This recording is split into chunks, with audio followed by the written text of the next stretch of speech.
Les Irlandais l'appellent le comté oublié. De ses montagnes sauvages à ses falaises escarpées, le Donegal a la saveur d'une nature brute.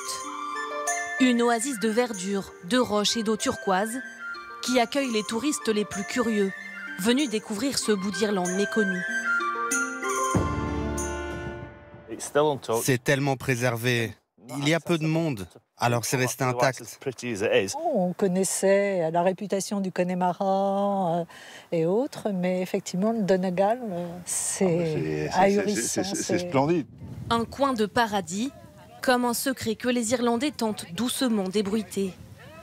Seamus Doohan a beau être né ici, impossible pour lui de se lasser des paysages grandioses du Donegal.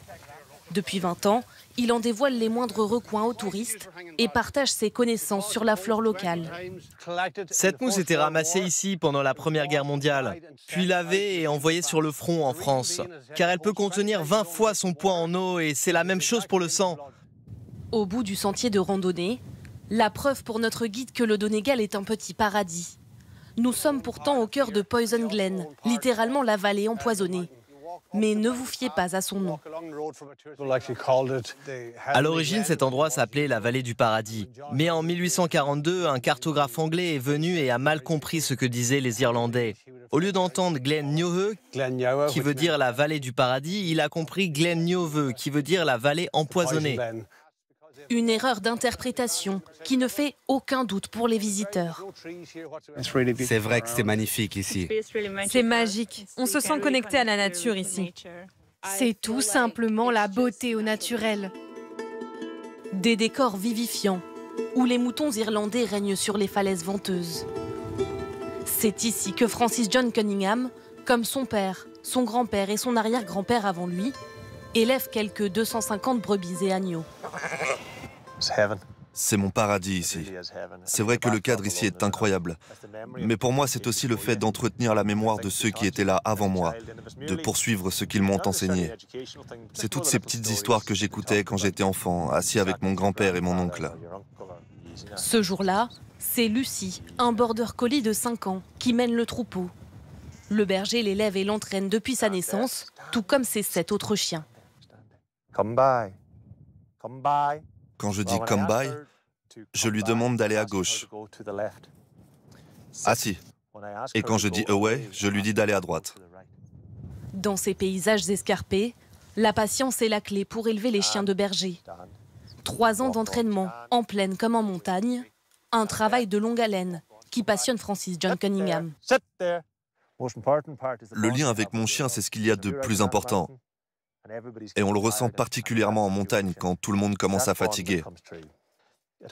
Parfois, je me demande si j'élève des chiens pour m'aider avec les moutons ou si je garde les moutons comme prétexte pour avoir des chiens. Ici, les moutons sont élevés pour la viande, mais aussi pour leur laine, utilisée traditionnellement pour la fabrication du fameux tweed Donegal.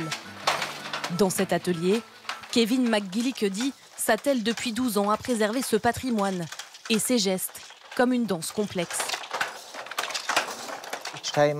À chaque fois que je bouge les pédales avec mes pieds, une partie des fils monte et l'autre descend.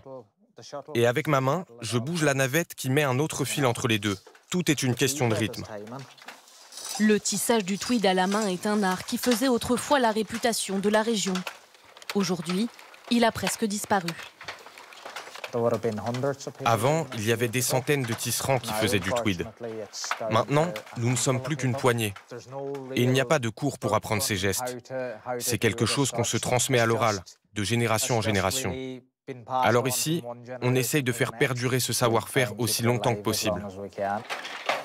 Du rythme effréné du métier à tisser, aux mélodies endiablées du fiddle, ce violon traditionnel irlandais, il n'y a qu'une porte à pousser, celle du pub.